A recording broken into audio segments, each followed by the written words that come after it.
جگہ جگہ قرآن مجید میں اللہ تعالیٰ نے اپنے بندوں پر رحمت کرنے کا ذکر فرمایا ہے۔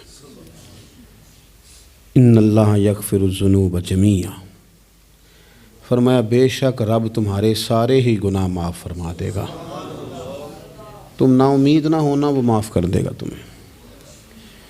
قرآن مجید میں فرمایا ان اللہ بالناس لرؤوف الرحیم، بے شک اللہ اپنے بندوں پر بڑا ہی مہربان اور نہایت ہی رحم کرنے والا، رؤوف اور رحیم ہے، بڑا مہربان ہے، کرم فرماتا ہے۔ اللہ تعالیٰ اپنے بندوں سے بڑا جلد راضی ہو جاتا ہے، وہ اپنے بندوں کو بہت زیادہ مشقت میں نہیں ڈالتا، وہ اپنے بندوں سے اپنی نعمتوں کا بدلہ نہیں چاہتا، بہت سخت مشقت والی عبادتیں نعمتوں کے بدلے نہیں چاہتا، وہ بڑی جلدی رحم فرماتا ہے۔ ماں پیار کرتی ہے اپنے بچے سے، لیکن وہ ناراض بھی ہو جاتی ہے بعض چیزوں پہ، بعض معاملات اس کا دل بھی دکھاتے ہیں، بعض جگہ وہ رو کے یہ بھی کہتی ہے کہ تو نے میری محبت کا کوئی نتیجہ نہیں مجھے دیا، میری ساری کمائی تو نے ضائع کر دی۔ والد بہت ساری جگہوں پہ ناراض ہوتا ہے، شکوہ کرتا ہے، کہتا ہے میری بیماریوں کی، پریشانیوں کی، بڑھاپے کی، کمزوریاں کا سبب بیٹے تو ہی بن گیا، یہ ساری تکلیفیں تو ٹھیک ہو جائیں تو میری شاید عمر بھی بڑھ جائے، صحت بھی ٹھیک ہو جائے، میں زیادہ دیر جوان رہ سکوں۔ ناراض ہوتے ہیں ماں باپ، اسی طرح ماں باپ راضی بھی ہو جاتے ہیں، وہ بڑی جلدی راضی ہو جاتے ہیں۔ میں اکثر کہتا ہوں کہ والد کو راضی کرنے میں 5-7 منٹ لگ جاتے ہیں، اماں تو 1.5-2 منٹ میں راضی ہو جاتی ہے۔ ابا جی کو 5-7 منٹ لگتے ہیں، کئی دفعہ کہنا پڑتا ہے، کوئی دلائل دینے پڑتے ہیں، لیکن والدہ کے لیے تو کچھ بھی نہیں، آپ نیرا جا کے پیروں میں بیٹھ ہی جائیں، کچھ بھی نہ کریں، آپ پورا روئیں، نہ رونے والا منہ ہی بن جائے تو اماں تو نرم ہی نرم ہے، جس وقت جو مرضی آپ کرا لیں ہو گیا۔ اللہ تبارک و تعالیٰ بلا مثال و بلا تشبیہ سمجھانے کے لیے عرض کرتا ہوں، اللہ بھی بعض معاملات میں اپنے بندوں سے ناراض ہو جاتا ہے، وہ کہتا ہے میں تکبر کرنے والوں کو پسند نہیں کرتا، وہ کہتا ہے فسادی پسند نہیں ہیں، وہ فرماتا ہے کہ راہوں میں کجی کرنے والے پسند نہیں ہیں، وہ فرماتا ہے کہ بدعہدیاں کرو گے تو میں صبح قیامت تم سے سوالات کروں گا۔ اللہ تبارک و تعالیٰ بہت ساری چیزوں کو ناپسند کرتا ہے، ناراض ہو جاتا ہے، بلکہ نبی پاک صلی اللہ تعالیٰ علیہ وسلم نے فرمایا تم بات کرتے کرتے کوئی ایسا جملہ بول دیتے ہو کہ رب اتنا ناراض ہوتا ہے کہ تمہیں پتہ بھی نہیں ہوتا، تمہارے لیے جہنم کا فیصلہ کر دیتا ہے۔ اس لیے پہلے تولو پھر بولو، خود اپنے لفظوں کی تو تم پہرے داری کرو نا کہ میں کیا کہہ رہا ہوں۔ کوئی ایسا جملہ، کوئی ایسی بات وارث شاہ مان کری نہ وارثاندہ، کوئی ایسی بات نہ تمہاری زبان سے نکلے۔ اور حضور یہ بھی فرماتے ہیں کہ اس کا دوسرا پہلو بھی ہے، بعض اوقات تم بات کرتے ایسا جملہ کہتے ہو وہ اتنا راضی ہوتا ہے کہ تمہارے لیے جنت کا فیصلہ فرما دیتا ہے۔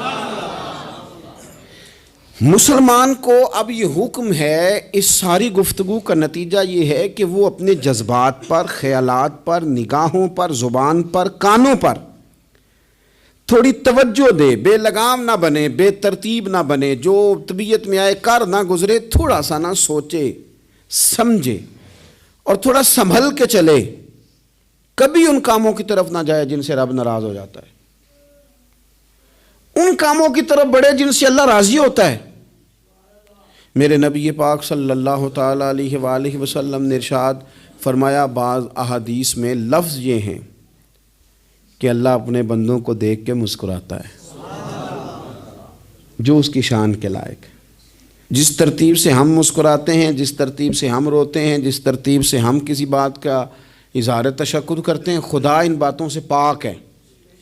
اب بہت ساری حدیثوں میں آیا کہ وہ مسکراتا ہے، تو کیا مطلب ہے مسکرانے کا؟ تو علماء تفسیر نے لکھا ہے مسکرانے کا مطلب یہ ہے کہ وہ بڑا ہی راضی ہوتا ہے اپنے بندے سے، بڑا راضی ہوتا ہے، یہ مطلب ہے۔ ایک تو مسکرانے کا مطلب یہ کہ وہ بڑا راضی ہو گیا، وہ مسکرا دیا اپنے بندے پہ، اور ایک اس کا معنی خود نبی پاک صلی اللہ تعالیٰ علیہ وسلم نے بیان فرمایا۔ مسند امام احمد بن حنبل میں حدیث ہے، حضور سید عالم علیہ السلام سے صحابہ نے پوچھا یا رسول اللہ شہید تو بڑے لوگ ہوتے ہیں، شہیدوں میں افضل کون ہے؟ تو اللہ کے حبیب علیہ الصلوۃ والسلام فرمانے لگے وہ والا بندہ جو ڈٹ گیا تھا کافروں کے مقابلے میں وہ ہلا نہیں، پوری طرح ڈٹ کے جو لڑا وہ شہداء میں افضل ہے۔ حضور فرماتے ہیں وہ جنت کے بالا خانوں میں سیر کرے گا اور رب اسے دیکھ کے مسکرائے گا، رب اسے دیکھ کے مسکرائے گا، اللہ تعالیٰ مسکراتا ہے اسے دیکھ کے۔ اور اگلے جملے میں حضور نے وضاحت کر دی، فرمایا جب رب دنیا میں کسی پر مسکراتا ہے نا تو اس کا معنی یہ ہے کہ قیامت میں پھر اللہ اسے حساب کوئی نہیں لے گا۔ جس پر اللہ دنیا میں مسکرا دیا اس سے کوئی حساب، تو وہ کام ڈھونڈنے چاہیے نا جس سے اللہ مسکرائے۔ ویسے کبھی ہم ایسا کرتے ہیں کہ نہیں کہ کسی کو راضی کیا جائے؟ یہ کام ہم کرتے ہیں کہ ہماری کمپنی کا جو سربراہ ہے وہ ہم سے راضی رہے، جس ادارے میں ہم پڑھاتے ہیں اس ادارے کا بڑا ہم سے راضی رہے، یہ کرتے ہیں ہم۔ اس کے لیے کچھ نہ کچھ ہیلے بہانے ہم کرتے ہیں، برادری، قبیلہ، علاقہ، بستی، لوگ کسی طریقے سے ہمارے ساتھ مطمئن رہیں، کرتے ہیں نا یہ سارے کام۔ اس میں تھوڑی مشکل بھی ہمیں آتی ہے لیکن کرتے ہیں، کیا کریں۔ گھر میں بھی کئی دفعہ ایسا ماحول بنانا پڑتا ہے۔ چلیں ایک اور میٹھی مثال دیتے ہیں، زیادہ سمجھ میں آئے گی۔ چھوٹا بچہ خوش رہے، آپ اس کے لیے محنت نہیں کرتے، وہ چھوٹا ہے اس کو خوش کرنا فرض ہے ابا پہ، لیکن وہ کہتا ہے کہ میں نے موٹر سائیکل لینا ہے، چھوٹا ہے چلا ہی نہیں پائے گا، تو ابا پھر اسے راضی کرتا ہے، کہتا ہے بیٹے چھوٹا سائیکل لے لے، چل میں تجھے اڑانے والا جہاز لے دیتا ہوں۔ مقصود کیا ہے کہ اس کو ناراض نہیں کرنا، یہ روئے نہ، اس کا دل نہ ٹوٹے۔ ہو یارو سنو نا میں کیا کہہ رہا ہوں، اگر چھوٹے بچے کے لیے وہ چیزیں ڈھونڈتے ہو، میرے ابا جی نا اپنے نواسے کے لیے کھلونا لے کے آئے تو بچہ بڑا ہی کھیلا، تو ابا جی کہنے لگے لو پیسے پورے ہو گئے میرے، بچے کو پسند بڑا ہے نا، پیسے پورے کر چھڑے نے، دیکھو نا جی کتنا اس کو راضی ہوا ہے۔ تو انسان کیا کرتا ہے کہ کوشش کرتا ہے، چھوٹا بچہ بھی ناراض نہ ہو تو وہ چیزیں وہ ڈھونڈتا ہے کہ اس کو کیا پسند ہے، چاکلیٹ لے جاؤں، فلاں چیز لے جاؤں، آئس کریم لے جاؤں۔ تو ایک بچے کے لیے، گھر کے لیے، سربراہ کے لیے اتنی محنت کرتے ہو تو وہ کام بھی ہمیں ڈھونڈ کے تلاش کرنے چاہیے نا جس سے رب راضی ہوتا ہے، اللہ راضی ہوتا ہے۔ بتاؤں وہ کون کون سے کام ہیں؟ نبی کریم صلی اللہ تعالیٰ علیہ وسلم نے ارشاد فرمایا 3 لوگ ہیں جنہیں دیکھ کے رب مسکراتا ہے۔ یا رسول اللہ صلی اللہ علیہ وسلم وہ کون کون سے؟ تو محبوب فرمانے لگے ایک وہ بندہ ساری مخلوق سوئی ہے، آدھی رات ہے، رات کا پچھلا پہر ہے، اس نے اٹھ کے وضو کر لیا، مصلی پہ کھڑا ہو گیا خدا کی یاد میں، فرمایا اسے دیکھ کے رب مسکراتا ہے جو اس کی شان کے لائق ہے، مسکراتا ہے اللہ۔ یہ تو سونے کا ٹائم تھا، یہ تو گہری نیند آنے کا وقت تھا، رات کا پچھلا پہر، رات پوے تے بے درداں نو نیند پیاری آوے تے درد منداں نو یاد سجن دی ستیاں وی آن جگاوے، اور ساون کی کالی راتوں میں جب بوندا باندی ہوتی ہے وہ راتوں کو اٹھ روتے ہیں جب خلقت ساری سوتی ہے، اللہ مسکراتا ہے۔ اور سننا میرے بھائی، میرے نبی پاک صلی اللہ تعالیٰ علیہ وسلم فرماتے ہیں جب مسلمان نماز کے لیے صفیں بناتے ہیں نا، ترتیب لگ رہی ہوتی ہے، اب اللہ کی بارگاہ میں کھڑے ہوں گے، قیام کریں گے، رکوع کریں گے، سجود کریں گے، فرمایا جب مومن صفیں بناتے ہیں تو رب دیکھ کے مسکراتا ہے، مسکراتا ہے۔ کمال ہو گئے عروج بندگی کا، جب بندے کو دیکھ کے رب مسکرائے، خدا بندے سے خود پوچھے بتا تیری رضا کیا ہے، مسکراتا ہے۔ اور میرے نبی پاک علیہ السلام فرماتے ہیں جب مجاہد جہاد کے لیے صفیں سیدھی کرتے ہیں، آج تو یہ رب کے نام پہ مرنے ہی آ گئے، یہ صفوں میں کھڑے ہوں گے، ترتیب سے لڑیں گے، ترتیب سے گلا کاٹیں گے کافروں کا یا شہادت لیں گے۔ فرمایا جب جہاد کے لوگ صفیں بناتے ہیں تو رب انہیں دیکھ کے مسکراتا ہے۔ کتنے نصیبوں والا وہ بندہ ہے جسے دیکھ کے مسکرا دیا۔ او یار کبھی تیرا بیٹا تیرے سامنے مسکرائے نا چھوٹا تو تیرا دل باغ باغ ہو جاتا ہے، تیری ماں بیمار کسی ایک دن صحیح طرح ہنس پڑے تو طبیعت خوش ہو جاتی۔ مجھے بتاؤ نا جس کا رب بھی اسے دیکھ کے ہنس پڑے، جو اس کی شان کے لائق ہے، کیا اس بندے کے نصیبیں ہیں، کیا اس کے مقدر ہیں۔ آپ اس مقام پر اپنے آپ کو لائیں۔ اب دیکھیں نا یہ حدیث آپ نے سن لی، اب ہم نے نا اس طرح صفحے نہیں بنانے جس طرح ساری دنیا، اب ذرا صفحے بھی شوق سے بنائیں گے، آپ ذرا تھوڑا سا شوق پیدا کریں گے، بھئی یہ تو میں وہ کام کرنے لگا ہوں جسے دیکھ کے رب مسکراتا ہے۔ نبی پاک صلی اللہ علیہ وسلم نے فرمایا جب کوئی بندہ توبہ کرتا ہے نا، ہم توبہ کا رٹا لگاتے ہیں، یا اللہ میری توبہ، یا اللہ۔ اور توبہ کا تو مطلب یہ ہے کہ پچھلے گناہوں سے پکی توبہ، آج کے بعد یہ غلطی نہ کرنے کا پکا وعدہ۔ تو نے ساری شب برات رو کے گزاری ہے، بتا سویرے جھوٹ جوڑنے کا ارادہ ہے تیرا؟ آج کے بعد رشوت تو نہیں نہ لے گا، ملاوٹ تو نہیں نہ کرے گا، یہ توبہ ہے۔ اور اگر سارے کام اسی طرح کرنے تو پھر یہ توبہ کا رٹا ہے، تو جتنا مرضی لگاؤ۔ حضرت علی بن ربیعہ رضی اللہ تعالیٰ عنہ فرماتے ہیں میں مولا علی کے ساتھ تھا، مقام حرہ کی طرف جا رہے تھے، حضرت علی نے ہاتھ اٹھا کے دعا مانگی ہماری تعلیم کے لیے، ورنہ حضرت علی ہم صحابہ کو محفوظ عن الخطا تو مانتے ہیں نا۔ ہاتھ اٹھا کے کہا اے اللہ ہمارے گناہ بخش دے، تیرے علاوہ کوئی معاف کرنے والا نہیں۔ اور پھر حضرت علی آسمان کی طرف دیکھا اور دیکھ کے نا حضرت علی بن ربیعہ کو تو مسکرائے۔ حضرت علی بن ربیعہ کہنے لگے حضور مسکرائے کیوں ہو؟ فرمانے لگے ایک دن میں حضور کے ساتھ اسی طرح آیا تھا، اسی طرح حضور نے دعا فرمائی تھی ہماری تعلیم کے لیے، اور پھر حضور مجھے دیکھ کے مسکرائے تھے اور فرمایا جب کوئی بندہ رب کی بارگاہ میں اس طرح استغفار کرتا ہے تو رب مسکراتا ہے، اور مسکرا کے فرماتا دیکھ لو میرے بندوں کو پتا ہے کہ میرے علاوہ معاف کرنے والا کوئی نہیں، انہیں پتا ہے، تم اس کی بارگاہ میں رجوع تو لاؤ، آؤ تو صحیح دو آنسو لے کر۔ اقبال کہتے ہیں کہ موتی سمجھ کے شان کریمی نے چن لیا، قطرے دو گرے میرے ار کے انفعال کے، دو میں نے آنسو بہائے تھے تو اس کے کرم نے تو موتی سمجھ کے چن لیے۔ سنو نا حضور اس استغفار کو، اللہ کو یار رات کو توبہ کر کے سونا چاہیے ہمیں۔ کچھ غلطیاں ہم کرنا نہیں چاہتے پر ہم سے ہو جاتی ہیں، کچھ دل ہم توڑنا نہیں چاہتے پر وہ ٹوٹ جاتے ہیں، ہماری مجبوری ہوتی ہے ٹوٹ جاتے ہیں۔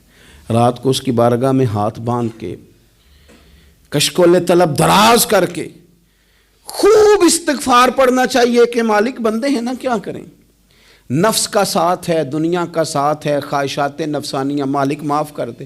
درد سے توبہ، رسم نہ ہو، کہانی نہ ہو، لفظ نہ ہو، جملے نہ ہوں، اور جناب ایسے لوگوں کے بیچ بڑے ہاتھ باندھ کے اور بڑا کوئی ضرورت نہیں، آپ اکیلے اپنی چارپائی پہ بستر کے اندر منہ دے کے بھی درد سے کہیں گے نا معاف کر دے تو وہ تو مہربانی بڑا ہے۔ میرے نبی پاک صلی اللہ علیہ وسلم مثال دیتے ہیں، فرمایا ایک آدمی صحرا میں جا رہا ہے، صحابہ سے حضور خطاب کر رہے ہیں، فرمایا ایک آدمی صحرا میں جا رہا تھا، اس نے اپنی اونٹنی پہ کھانا پانی پیسے ہر چیز رکھی ہوئی تھی، صحرا تھا بہت بڑا، درمیان صحرا کے گیا تو تھوڑا سا سستانے کے لیے آرام کرنے کے لیے اونٹنی سے نیچے اترا، اب اس نے اونٹنی کی لگام، اونٹنی کی نکیل اپنے سرہانے کے نیچے رکھی، ہاتھ کے ساتھ پکڑی اور سو گیا۔ تھوڑی ہی دیر کے بعد جب اس کی آنکھ کھلی تو دیکھا اونٹنی غائب ہے۔ صحرا میں وہ پیدل نہ آگے جا سکتا ہے، نہ پیچھے جا سکتا ہے، نہ دائیں نہ بائیں، کھانے کو روٹی نہیں، پینے کو پانی کا قطرہ نہیں، تھوڑا ادھر بھاگا ادھر بھاگا، تھک گیا۔ کریم محبوب فرماتے ہیں وہ پوری طرح نڈھال ہو گیا اور مایوس ہو گیا، معاذ اللہ، مایوس ہو کے دوبارہ اسی جگہ آ کے لیٹ گیا جہاں پہلے لیٹا تھا، انتظار کرنے لگا کہ اب موت ہی آئے گی، آخری وقت ہے، اب نہ میں پیدل یہ صحرا کراس کر سکتا ہوں، نہ پیچھے جا سکتا ہوں، نہ کھانا ہے نہ پانی ہے، سوائے موت کے کوئی سہارا نہیں۔ حضور فرماتے ہیں وہ رستے میں دوبارہ لیٹ گیا، اچانک اس نے رخ بدلا تو اونٹنی سامنے کھڑی تھی۔ حضور نے صحابہ سے پوچھا بتاؤ نا اسے بھلا کتنی کو خوشی ہوگی؟ یا رسول اللہ جسے نئی زندگی مل گئی ہے۔ آپ دیکھیں نا سارے ڈاکٹروں نے کہہ دیا کہ اس کے تو گردے معدہ جگر ہر چیز ختم ہے، گھر لے جاؤ خدمت کرو، ہر طرف پریشانی ہے۔ وہ بندہ بھی سمجھ گیا ہے کہ آخری وقت آ گیا، کل جاؤں پرسوں جاؤں، تیاری ہو گئی، سب لوگ آ گئے، باہر والے بھی آ گئے، یہ ماحول ایک عجیب رنگ اختیار کر گیا۔ اچانک ایک ڈاکٹر نے آ کے کہا نہیں نہیں غلطی لگ گئی تھی۔ مجھے بتائیے انداز کیا ہوتا ہے؟ بغیر دوائی کے بندہ اٹھ کے کھڑا نہیں ہو جاتا، او میں تو بچ گیا ہوں۔ نبی پاک صلی اللہ علیہ وسلم فرمانے لگے اس کی اونٹنی مل گئی، بتاؤ بھلا اسے کتنی خوشی ہوگی؟ یا رسول اللہ وہ تو دوبارہ دنیا میں آ گیا۔ حضور فرمانے لگے اسے کچھ بھی خوشی نہیں ہوئی، جب کوئی رب کا گناہ گار بندہ آ کے توبہ کرتا ہے رب کو اس سے کئی گنا زیادہ خوشی ہوتی ہے۔ میرا بندہ آ گیا ہے، میرا بندہ آ گیا ہے، میرے گھر آ گیا، اس نے آنسو بہائے ہیں، اس نے کہا اللہ میں تیرا ہی ہوں، تیرا ہی رزق کھاتا ہوں، تیری ہی زمین پہ رہتا ہوں، تیرے نام سے میری سانسیں چلتی ہیں۔ وہ آ گیا، فرمایا اس اونٹنی والے سے زیادہ رب کو خوشی ہوتی ہے جب گناہ گار آ کے توبہ کرتا ہے۔ گناہ گاروں کے آنسو اس کی بارگاہ میں بڑے مقبول ہیں، لیکن ہم رسم ادا کرتے ہیں، توبہ نہیں کرتے۔ ہم اپنے آپ کے ساتھ دھوکہ کرتے ہیں، جھوٹ بولتے ہیں۔ ہم بندہ کوئی ناراض ہو جائے تو ہمیں کو نہیں نیند آتی، اس کے گھر چلے جاتے ہیں۔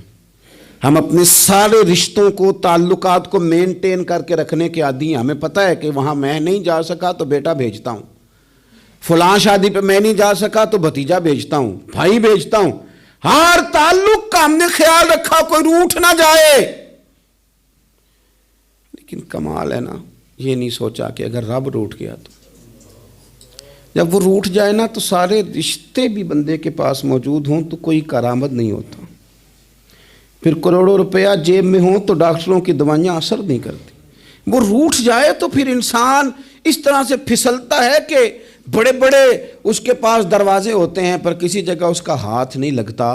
خدا را خیال کریں، دنیا روٹتی ہے تو روٹھ جائے، رب رسول ناراض نہ ہونے پائیں، اس کا خیال کریں۔ حضور فرماتے ہیں وہ مسکراتا ہے، اسے خوشی ہوتی ہے جب کوئی اس کا بندہ اس کی طرف رجوع کرتا ہے۔ میرے عزیزو، رسول پاک صلی اللہ تعالیٰ علیہ وسلم نے ان لوگوں کے تذکرے کیے جنہیں دیکھ کے رب مسکراتا ہے۔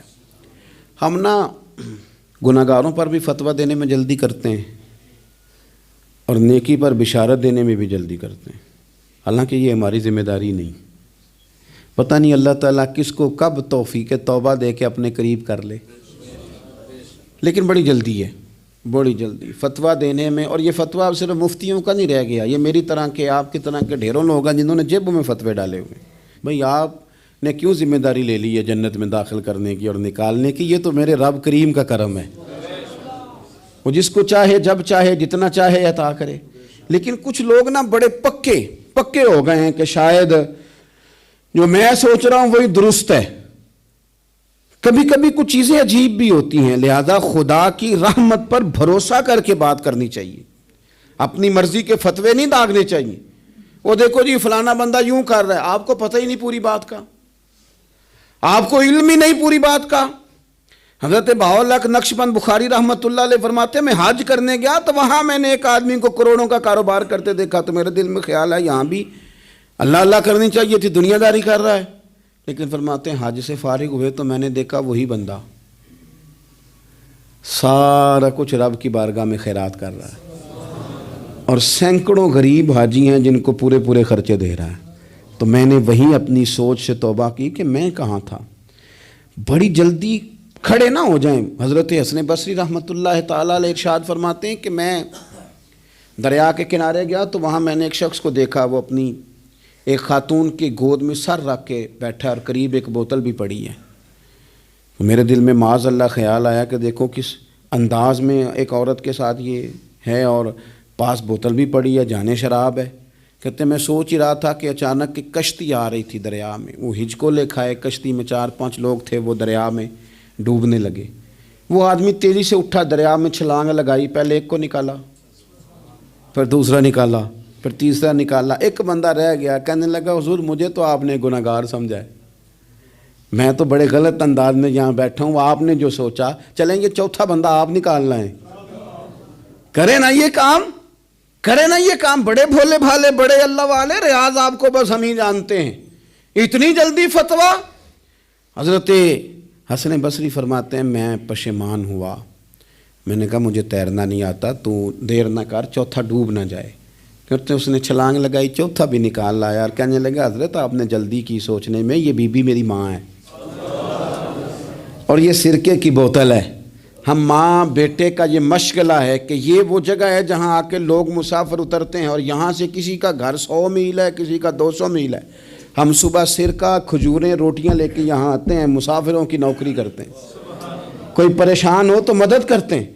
حضرت خواجہ حسن بصری فرماتے ہیں میں نے معافی مانگی، ان سے بھی مانگی، رب سے بھی مانگی۔ انہوں نے مانگ لی نا، بزرگ تھے، پر ہم کو نہیں تیار مانگنے کو۔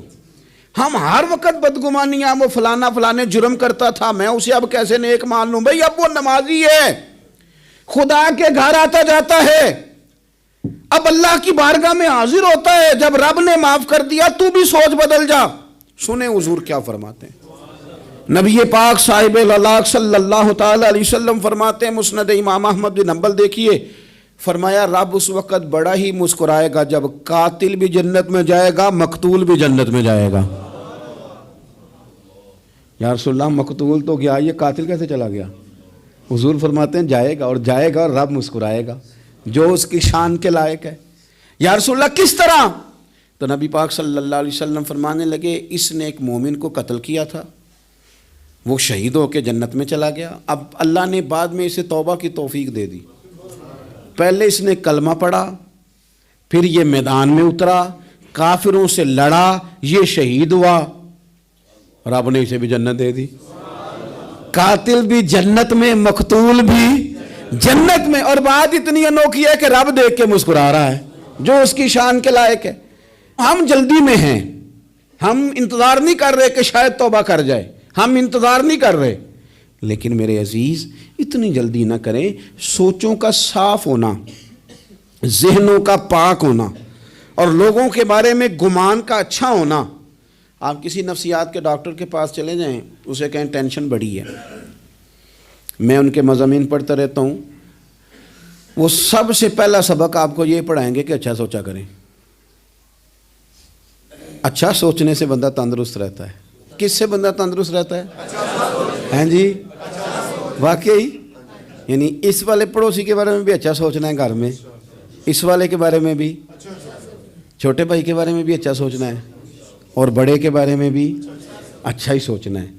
یعنی اپنی برادری قبیلے کے بارے میں بھی اچھا سوچیں، جو قبیلے کا نہیں اس کے بارے میں بھی چلیں تھوڑا سا اچھا سوچ لیں۔ اپنے بارے میں تو اچھا سوچا ہے بڑا، میں کہتا ہوں کہ ہم اپنی غلطیوں سمیت اپنے آپ سے بڑا پیار کرتے ہیں، اور دوسرے کی ایک غلطی نظر آ جائے تو ہمیں گھن آنے لگ جاتی ہے۔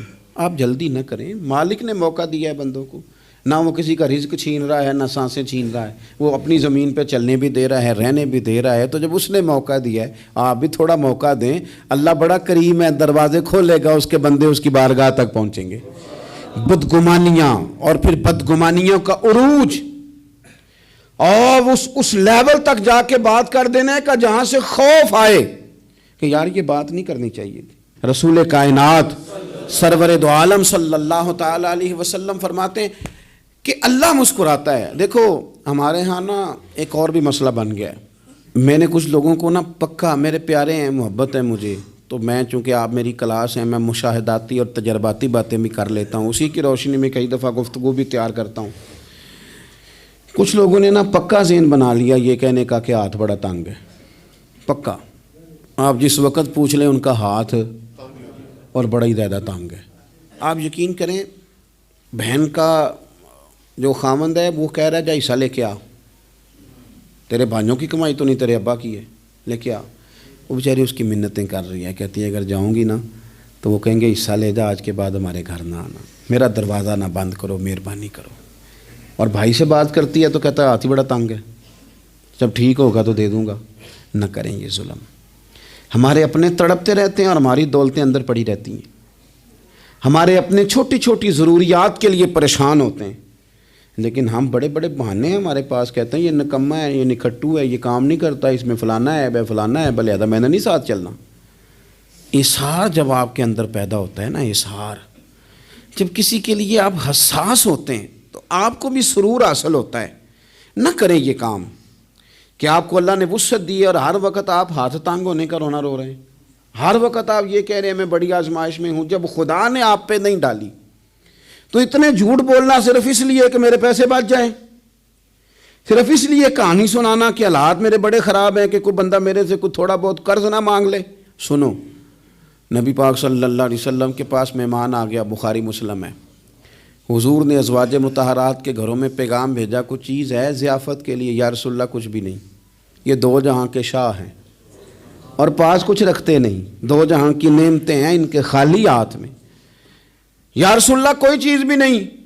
حضور نے صحابہ کے مجمع پہ نظر ڈالی، یا رسول اللہ صلی اللہ علیہ وسلم حکم ہو، تو حضور فرمانے لگے تم میں سے کوئی بندہ ہے جو اسے گھر لے جائے روٹی کھلائے؟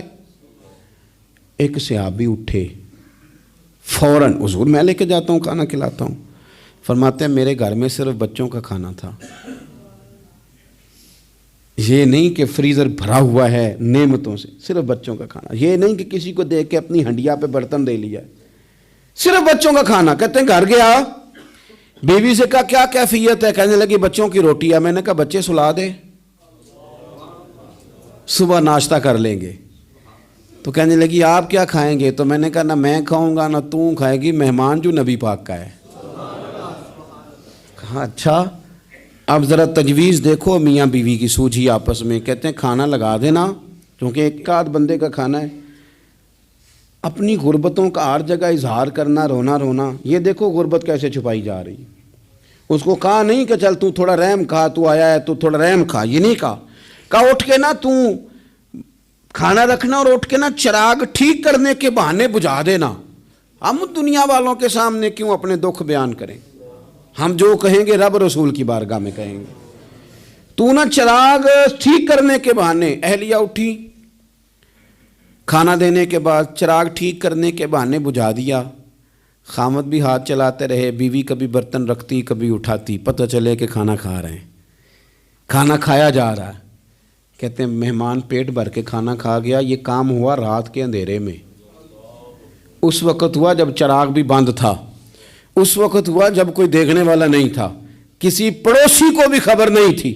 فرماتے ہیں صبح کے اجالے میں اس مہمان کو لے کے مسجد نبوی میں نے قدم رکھا تو نبی کریم نے فرمایا رات جو تم نے کام کیا ہے نا اسے دیکھ کے میرا رب بڑا مسکرایا ہے، اللہ بڑا مسکرایا ہے۔ اللہ تر دامنی پہ شیخ ہماری نہ جائیے، ہم دامن نچوڑ دیں تو فرشتے وضو کریں، یہ شان ہے صحابہ کی۔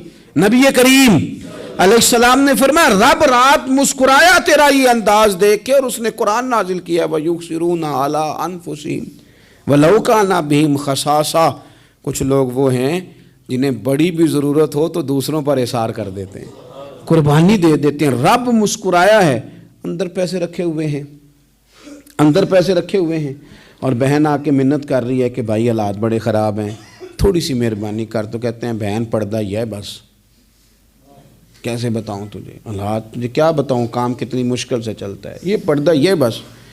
بہرحال اگر تو نے کہا ہے نا 50,000 تو میں زیادہ نہیں کوئی 20 کو دے دوں گا تجھے، وہ بھی خاصی نیکی کر کے، وہ بھی بتا سکھا کے۔ رات اماں پہ علیحدہ سے احسان چڑھاؤں گا، ابا پہ علیحدہ سے چڑھاؤں گا کہ تمہاری بیٹی کے ساتھ تعاون کر رہا ہوں، سارے علاقے کو ویسے ہی بتاؤں گا۔ اور وہ غریبنی بیچاری 20,000 لے کے گھر گئی ہے، پھر سفارشیں کر رہی ہے کہ مہربانی کرو۔ میں نے ایسے بھی دیکھے ہیں جو پہلے بیوی کو پکڑاتے ہیں تو دے، اس لیے کہ پھر وزیر اعظم تو ڈنڈا نکال لے گا تو بڑا مشکل ہو جائے گا پھر گھر میں رہنا، لہذا وہ یہ تو آگے لگ۔ یہ کیا لہجہ ہے آپ کا؟ یہ تو کسی کو بھی دیں تو چھپا کے دینے کا حکم ہے، کسی کو بھی دیں تو ہمیں حکم یہ ہے کہ سیدھے ہاتھ سے دینا ہے، الٹے کو خبر۔ اور یہ جو بالکل ہی اپنے ہیں ان پر تو پردہ پوشی آپ کے لیے ویسے ہی ضرورت تھی۔ میرے عزیز رب مسکراتا ہے۔ میرے نبی پاک علیہ السلام نے یہ اعمال ہمیں بتائے جن پر اللہ مسکراتا ہے، خوش ہوتا ہے۔ اور بعض لوگوں کو حضور نے نامینیٹ کیا، حضرت سعد بن معاذ رضی اللہ تعالیٰ عنہ عظیم صحابی تھے۔ یہ وہ خوبصورت صحابی ہیں جن کے جنازے کو کندھا میرے نبی پاک نے عطا فرمایا، حضور نے کندھا عطا فرمایا۔ کمال ہو گئی، نرخ بازار محبت کا انوکھا ہی ہو گیا، خود خریداروں میں شامل آ کے مولا ہو گیا۔ حضور نے کندھا دیا۔ حضرت سعد بن معاذ رضی اللہ تعالیٰ عنہ کا جب جنازہ اٹھا، ان کی والدہ رو پڑی، بڑے درد سے روئی، ماں تھی نا۔ ان کی آواز جب حضور تک گئی تو نبی پاک نے فرمایا آنسوؤں کو روک لے، آواز کو کم کر لے، تیرے بیٹے کی تو جب روح پرواز ہوئی ہے تو رب مسکرایا ہے۔ جس کے آنے پہ رب راضی ہو مسکرا دے جو اس کی شان کے لائق ہے۔ یہ تو وہ لوگ ہیں کہ جن کے جانے پر نا رب، وہ کسی نے کہا تھا کہ میرے مرنے پہ ہر سو شور مچ جائے گا، دیکھو گے میرے مرنے پہ ہر سو شور، تمہیں پتہ چل جائے گا جب ہم جائیں گے، میرے مرنے پہ ہر سو شور مچ جائے گا دیکھو گے، اور کہنے الوداع سرکار خود تشریف لائیں گے۔ اور درویش کہنے لگے بعد مرندے مکھڑا میرا ہو جاوے جے تازہ، پھر سمجھ لینا محبوب میرے نے آن پڑے ہے جنازہ، اور عاشق کا جنازہ ہے۔ ذرا دھوم سے نکلے اور محبوب کی گلیوں سے ذرا گھوم کے نکلے۔ فرمایا کہ ان کے تو جانے پہ رب کریم، اور حضور نے ایک دعا بھی دی۔ حضرت ابو طلحہ، حضرت طلحہ رضی اللہ تعالیٰ عنہ صحابی تھے، ان کا وصال ہو گیا تو حضور نے دعا بھی دی۔ فرمایا یا اللہ جب میرا طلحہ آئے نا تو اس سے مسکرا کے بات کرنا، یہ تجھ سے مسکرا کے بات کرے جو تیری شان کے لائق ہے۔ تو اللہ تعالیٰ غائب درجے راضی ہوتا ہے۔ ایک دفعہ پھر بات دہراتا ہوں، جو میدان میں ڈٹ کے شہید ہو رب اسے دیکھ کے مسکراتا ہے جو اس کی شان کے لائق۔ جو توبہ صحیح کریں، سچی کریں، رب انہیں دیکھ کے مسکراتا ہے جو اس کی شان کے لائق ہے۔ جو نماز کے لیے صفیں بنائے رب انہیں دیکھ کے مسکراتا ہے۔ جو جہاد کے لیے صفیں بنائے رب دیکھ کے مسکراتا ہے۔ جو لوگ صبح پچھلے پہر اٹھ کے عبادت کریں رب انہیں دیکھ کے مسکراتا ہے۔ اور جو کبھی کبھی بھوکے رہ کے دوسروں پر قربان کر کے احسار کر دیں رب انہیں دیکھ کے مسکراتا ہے۔ بہت بڑی فضیلت ہے۔ اللہ ان سارے کاموں میں سے کسی ایک کام پہ ہمیں بھی لگا دے تاکہ یہ بڑی فضیلت اللہ تعالی ہم گناہگاروں کے حصے میں بھی فرما دے۔ آخر دعوانا ان الحمد للہ رب العالمین۔